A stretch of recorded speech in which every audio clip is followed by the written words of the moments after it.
Good morning, students. Welcome back in this lecture of English. Today we will do next topic of English writing skill, speech writing. So first of all, we will discuss about what is speech. So a speech is an effective way of communicating a message to a large audience. It is one of the ways of spreading awareness regarding social issues or giving information regarding other important issues. As a form of writing, a speech is similar to an article, except that it begins with a formal address to the audience, is more conversational in tone, and concludes with a thank you. A speech is written for a specific purpose like informing, persuading, convincing, or entertaining an audience. So I hope you have to clear that what is speech. So speech एक communication का एक वे है जब हमें communicate करना हो बहुत large number of audience के साथ. स्पीच जो है उससे हम क्या कर सकते हैं, हम अवेयरनेस जो है उसको स्प्रेड कर सकते हैं रिगार्डिंग सोशल इश्यूज़ के, और हम दूसरे इम्पोर्टेंट इश्यूज़ को बहुत लार्ज नंबर ऑफ ऑडियंस के साथ हम डिस्कस कर सकते हैं, हम शेयर कर सकते हैं, है ना, अपने व्यूज़. हम जानते हैं कि पास्ट में और प्रेजेंट में भी बहुत सारे ऐसे फेमस पर्सन हैं जिनकी स्पीच बहुत अच्छी है और उनका एक अलग ही इन्फ्लुएंस है लार्ज नंबर ऑफ पीपल्स पे, है ना. जैसे कि हम बात करें Barack Obama, Shri Narendra Modi ji. Past की बात करें तो रविंद्रनाथ टैगोर जी, महात्मा गांधी, जवाहरलाल नेहरू. तो ये ऐसे कुछ वक्ता हैं जिनकी स्पीच बहुत अच्छी होती थी, है ना, जो बहुत इजीली जो हैं श्रीमती इंदिरा गांधी जी, जो बहुत जल्दी लोगों को अपने साथ कनेक्ट करते थे, है ना. तो एक कनेक्टिविटी बहुत अच्छी जल्दी और बहुत अच्छे से हो जाए लोगों के साथ, तो उसी के लिए हम स्पीच राइटिंग करते हैं और स्पीच हम लोगों के साथ शेयर करते हैं अपने व्यूज़. तो स्पीच जो है वो बहुत इम्पोर्टेंट पार्ट है एक लीडरशिप का, है ना. जिस लीडर की स्पीच बहुत अच्छी होगी उसकी लीडरशिप क्वालिटीज़ बहुत बढ़िया होंगी. जैसे कि हम बात करें तो एडोल्फ हिटलर, उनकी स्पीच बहुत अच्छी थी, है ना. वो अलग बात है कि वो आदमी कैसे थे. और नेपोलियन, तो उनकी स्पीच बहुत अच्छी थी. तो इस तरीके से, है ना, वो लोगों से कनेक्ट करते थे. तो स्पीच जो है समथिंग सिमिलर है आर्टिकल राइटिंग के जैसे, लेकिन आर्टिकल राइटिंग से ज़्यादा स्पीच में थोड़ा फॉर्मल एड्रेस होता है ऑडियंस के साथ, जो कि आर्टिकल में नहीं होता. ये थोड़ा सा और कन्वर्सेशनल टोन में हम स्पीच राइटिंग देखते हैं. और जब हम कंक्लूड करते हैं तो लास्ट में हम थैंक यू बोलते हैं अपनी स्पीच में, लेकिन आर्टिकल में ऐसा नहीं होता. बाकी सिमिलर बॉडी जो है सिमिलर लाइक आर्टिकल ही है एक तरह का. तो स्पीच राइटिंग का जो पर्पस है वो हो सकता है कि वो इन्फॉर्मिंग हो, परस्यूडिंग हो, कन्विंसिंग हो और एंटरटेन करना हो ऑडियंस को, है ना. मतलब एक कनेक्टिविटी हमें क्रिएट करनी हो ऑडियंस के साथ. चलिए कुछ कंपोनेंट्स हैं गुड स्पीच राइटिंग के. सब फर्स्ट पॉइंट है introduction. So introduction must be begin with greeting the chief guest, principal, teachers and other listeners. Other listener की आज हम बात नहीं करेंगे, क्योंकि हम जब हमारे सिलेबस की बात करते हैं तो हमें जो मोस्ट ऑफ जो है हमें अपने स्कूल असेंबली के लिए, एनुअल फंक्शन के लिए, हमारे जो नेशनल फेस्टिवल्स होते हैं, गांधी जयंती, इंडिपेंडेंस डे और रिपब्लिक डे, है ना, तो उन सारे फंक्शंस के लिए स्पीच राइटिंग हमें करनी होती है. तो हमें जो है वो ग्रीटिंग्स देनी है चीफ गेस्ट को, प्रिंसिपल जी को और हमारे टीचर्स जो हैं उनको. तो हम ग्रीटिंग से शुरू करेंगे. Then it may include a striking statement. इसमें कुछ स्टेटमेंट एकदम से स्ट्राइकिंग स्टेटमेंट हो सकती है शॉर्ट एनीडोट, अ सेइंग और anything else which will immediately make the audience interested. कुछ शॉर्ट वर्ड्स हम यूज़ कर सकते हैं इसमें, है ना, जिससे एकदम से ऑडियंस जो है वो हमारे साथ कनेक्ट हो जाए, क्योंकि अगर ऑडियंस का शुरुआत में ही इंटरेस्ट चला जाए तो बहुत डिफ़िकल्ट है उनका पूरे स्पीच के दौरान एक्टिव रहना। Then the topic of the speech will be announced along with the occasion if required। उसके बाद जो है ग्रीटिंग्स के बाद हम लोग जो है अपने टॉपिक को जो है वो इंट्रोड्यूस करेंगे। बहुत शॉर्टली हमें अपना टॉपिक जो है इंट्रोड्यूस करना है, फिर उसके बाद हम मेन पॉइंट पे आएंगे। Elaborate of the topic, it will include a sequence of ideas to build up to the summing up and conclusion. You may include examples, evidence और data to support the ideas.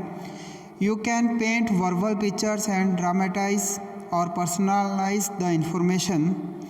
देखिए, जब हम speech देंगे तो हम अपने views जो हैं उसको एक सीक्वेंस में फ्रेम करेंगे, है ना, और सीक्वेंस में फ्रेम करके हम समिंग अप लास्ट पैराग्राफ और कंक्लूज़न तक जाएंगे। सीक्वेंस जैसे कि पहले हम अपना ग्रीटिंग्स देंगे, उसके बाद हम अपना टॉपिक इंट्रोड्यूस करेंगे, then we will introduce our views regarding a particular topic, then हम summing up और conclusion पे पहुँचेंगे। You may include examples, evidence और data। हम examples ले सकते हैं, evidence और data, है ना, कुछ points हम include कर सकते हैं। You can paint verbal pictures। verbal pictures शब्द संसार जिसको बना लेना अपने शब्दों से, है ना, पिक्चर्स क्रिएट कर लेना।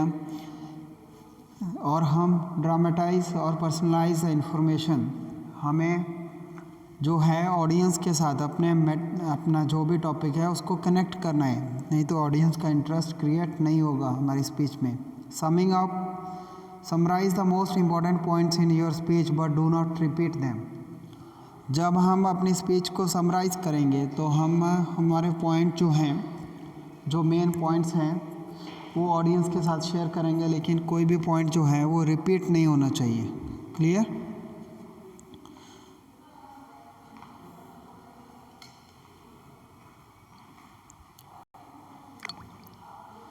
Conclusion, depending on the purpose of your speech, conclude with a call for an action, an appeal, a warning, a request and an expression of thanks।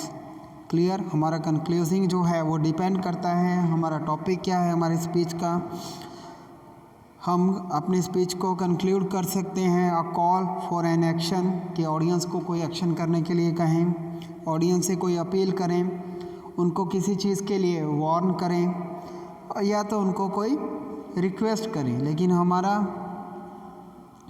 है ना, कंक्लूज़न जो भी हो, लास्ट में हमें क्या लिखना है? थैंक यू, कि उन्होंने हमें इतने ध्यान से सुना। Some points we have to keep in our mind while we are writing a speech. First is, a speech should begin with a catchy introduction in the form of an anecdote, quotation, statical data और a thought provoking question. तो speech का जो है introduction जो है वो बहुत कैची होना चाहिए, आई कैचिंग होना चाहिए। हम एक एनीडोट जो है, कोई कोटेशन जो है, स्टैटिकल डाटा जो है ना, वो हम यूज़ कर सकते हैं। कोई थॉट प्रोवोकिंग क्वेश्चन जिससे थॉट क्रिएट हो और हमारा टॉपिक इंट्रोड्यूस होता हो, वो हम यूज़ कर सकते हैं, ताकि ऑडियंस स्टार्टिंग में ही हमारी स्पीच के साथ अटैच हो जाए। Speech must reflect the speakers clarity of thought, accuracy of facts or and a balanced view through a comparison and contrast with other viewpoints। Speech जो है, तो स्पीच जब भी हम बोल रहे हैं तो स्पीकर जो है वो बिल्कुल क्लियर होना चाहिए अपने विचारों में। उसके फैक्ट्स जो हैं वो उसमें एक्यूरेसी होनी चाहिए, मतलब कोई ऐसे ही फैक्ट्स ना बोले जो कि हो ही ना। अपनी बात को सही साबित करने के लिए हमें जो है वो गलत फैक्ट्स जो है वो पेश नहीं करने हैं।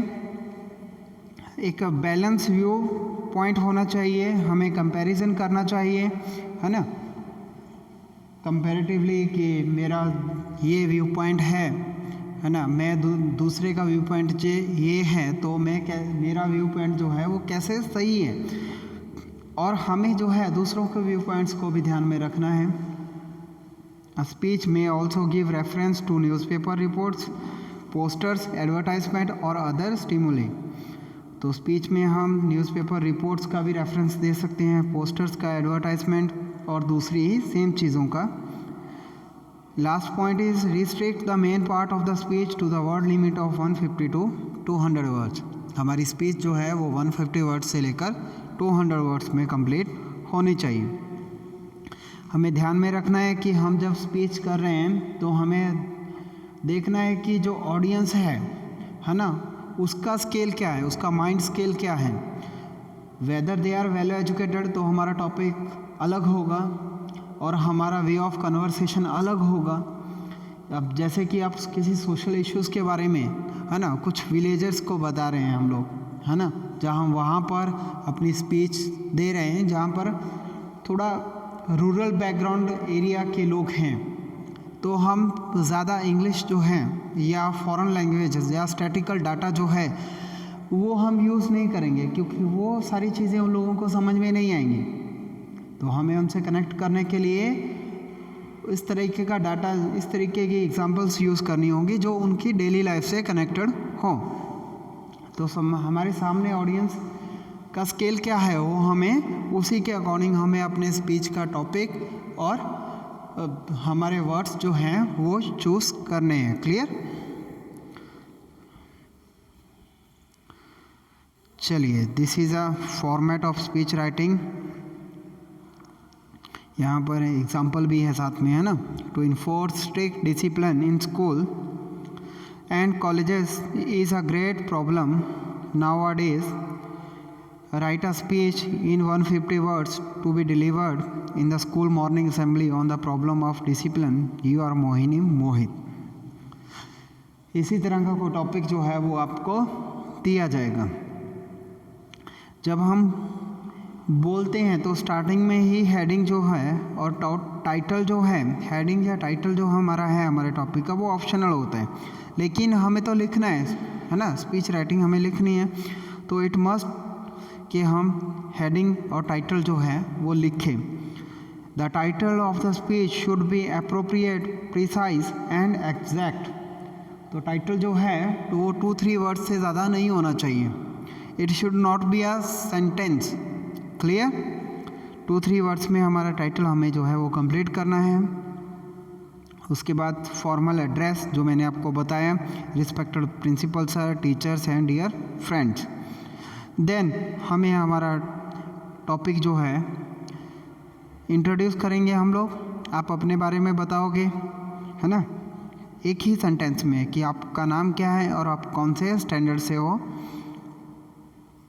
तो जहाँ पर हमें डिसिप्लिन के बारे में बताया गया है, तो देखिए जो मोहिनी है उन्होंने कैसे कितना अच्छे वर्ड्स में अपना टाइटल जो है वो इंट्रोड्यूस किया है। It is rightly said by Swami Dayanand, discipline is necessary not only in schools and colleges but in all walks of life. Absence of discipline will lead to cause and confusion in life. Today I will speak on the value of discipline in life. Clear? तो उन्होंने स्वामी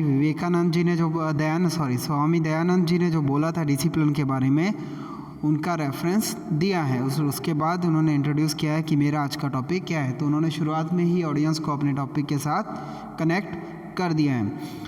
तो heading और formal address का जो एक line है उसी के लिए आपको हाफ मार्क्स मिलेगा। देन कंटेंट जो है, कंटेंट के लिए आपके पास 4 मार्क्स होंगे। Expression means your grammar, vocabulary and spelling, coherence, relevance of ideas and style, है ना। दिस पार्ट के लिए you can get 3 marks. Formal thank to audience, इसके लिए आपको हाफ मार्क्स दिया जाएगा। क्लियर? कंटेंट के लिए 4 मार्क्स होंगे। कंटेंट में एक्यूरेसी कितनी है उसके लिए आपको 3 मार्क्स मिलेंगे। आपका आइडिया जो है वो कितना रेलिवेंट है, वो सारी चीज़ें उसमें आ जाएंगी।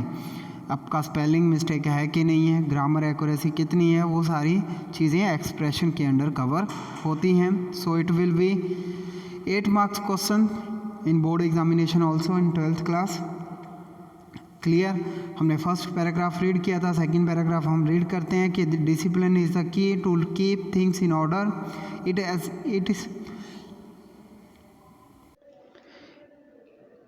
It is absolutely essential for the growth and development of an individual and a healthy society. It is indispensable for everyone in all spheres of life, example at home, school, playground, society, in service, public life, and everywhere. Discipline must be included early in life. If the child is allowed unchecked freedom, it becomes wayward. Students' life is the seed time of life. Hence, the value of discipline in academic life cannot be underestimated. तो यहाँ पर discipline की value जो है वो बहुत अच्छे से हमें बताई गई है. Proper counselling and guidance by parents and teachers can help the life to maintain discipline. Punishment physical और financial can not be a corrective measures. Thank you. Clear. तो बहुत अच्छे और इजी वर्ड्स में जो है हमें वैल्यू ऑफ डिसिप्लिन, हमारी लाइफ में डिसिप्लिन का क्या वैल्यू है वो बताया गया है. आई होप कि इसको ट्रांसलेट करने की ज़रूरत नहीं है, आप सब अच्छे से समझ गए हो कि सिर्फ स्टूडेंट लाइफ है ना, सिर्फ एजुकेशन में ही नहीं, हर फील्ड में लाइफ में, whether you are working in a company है ना, you have your own business, so discipline is must be there. Discipline नहीं होगा तो सब है ना कन्फ्यूज़न क्रिएट हो कि एक लाइफ जो है वो कोस हो जाएगी, मतलब कि सीक्वेंस नहीं रहेगा चीज़ों का. सो एक सक्सेसफुल लाइफ के लिए डिसिप्लिन जो है वो बहुत इम्पोर्टेंट है. Here I am going to share you a example, one more example. You have to write it down in your notebook of grammar and writing skill. You have to write these points and this example in your grammar notebook in writing skill section, है ना. Media has a strong hold on society. Write a speech in 150 to 200 words on how media influence public opinion to be delivered in the school assembly. Media का जो influence है public life में वो क्या है, ये बिल्कुल आज का टॉपिक है ना, प्रेजेंट टॉपिक है, तो उसके बारे में आपको लिखना है. फॉर्मेट हमने पहले डिस्कस कर चुके हैं हम लोग. So it is a simple answer to you. First of all we have to present greetings to principals, teachers. So answer will be started from respected principal sir, honorable teacher and my dear friends. I Mehak Prasad, or the name given in the question of class 11th C will enlighten you today on the fact that the media has a strong hold on society. कि media का society पे क्या hold है उसके बारे में मैं आपको बता रही हूँ या बता रहा हूँ. It influences public opinion significantly because people consider true whatever the media depicts, whether it is the electronic media like TV and radio, social media like Facebook and Twitter, cyber media like the internet and email, or the print media like newspaper or magazines. However, in some cases the actual situation is totally different from what is depicted in the media. Media dramatize the information to serve its own ends and usually to gain popularity, जिसको हम TRP भी बोलते हैं. Media का एक strong hold है public के ऊपर, whether it is electronic media, radio हो, टीवी हो, सोशल मीडिया हो, फेसबुक, ट्विटर हो गया, साइबर मीडिया हो लाइक इंटरनेट और ईमेल, या तो प्रिंट मीडिया हो, न्यूज़पेपर या मैगज़ीन हो. तो इसका एक डीप इम्पैक्ट है लोगों पे. कभी कभी क्या होता है कि मीडिया जो है वो सिचुएशन को बहुत ही ड्रामेटिकली फ्रेम करता है ना अपने तरीके से. न्यूज़ वो होती ही नहीं है जो हमारे सामने रिप्रेजेंट की जाती है। तो मीडिया को ऐसा करना नहीं चाहिए क्योंकि इसका एक गहरा प्रभाव जो है वो लोगों पे पड़ता है। Everybody are exposed to different forms of media. People are not always able to separate fact from opinion and beliefs or disbelief that what they see, hear or read. तो लोगों पे इसका एक गहरा प्रभाव होता है मीडिया का। मीडिया जो दिखाता है, मीडिया जो प्रेजेंट करता है ना, लोग उसको सच मानते हैं। अगर कुछ गलत इन्फॉर्मेशन भी मीडिया जो है वो देता है तो लोग कई बार उसको सच मान लेते हैं, पर बाद में पता चलता है कि सिचुएशन तो ऐसी थी ही नहीं। तो मीडिया हाउसेस हैं या जो डिफरेंट फॉर्म्स हैं मीडिया की, उनको ऐसा नहीं करना चाहिए। उनको ट्रू और रेलिवेंट न्यूज़ ही हमें देनी चाहिए। This molds their opinion and action, thus enabling the media to have a strong hold on society. Media जो है वो पब्लिक ओपिनियन को कंट्रोल करने का भी काम करती है। Over reporting as well as under reporting can lead to misinformed opinions. It is for the journalist community to take initiative and seek to address the various concerns regarding the profession. The public also should be discerning enough to separate facts from opinion and form one's viewpoint accordingly. Thank you. तो बताया गया है कि under reporting और over reporting क्या है कि किसी इशू के पीछे जो भी फैक्ट्स हैं उनको बाहर लाया जाए। ना तो वो अंडर रिपोर्टिंग होना चाहिए या ना ही वो ओवर रिपोर्टिंग होना चाहिए। इससे क्या होता है, इन्फॉर्मेशन जो है वो मिस इन्फॉर्मेशन में कन्वर्ट हो जाती है। जर्नलिस्ट कम्युनिटी को ये इनिशिएटिव लेना चाहिए कि वो सही इश्यूज़ को सही तरीके से लोगों के सामने प्रेजेंट करें। दूसरी तरफ पब्लिक को भी अवेयर रहना चाहिए, उनको खुद के व्यू पॉइंट से जज करना चाहिए कि जो मीडिया हमें दिखा रहा है, जो मीडिया हमारे सामने प्रेजेंट कर रहा है वो कितना सही है, उसके पीछे फैक्ट्स जो हैं वो कितने सही हैं, क्या वो हमें सही पिक्चर जो है वो दिखा रहे हैं कि नहीं, और उसी के अकॉर्डिंग अपने विचार जो है हमें बनाने चाहिए।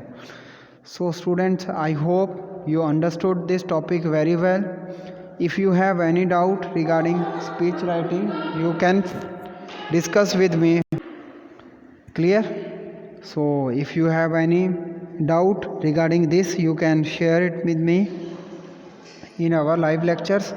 So thank you very much. Thanks for joining the class. Thank you.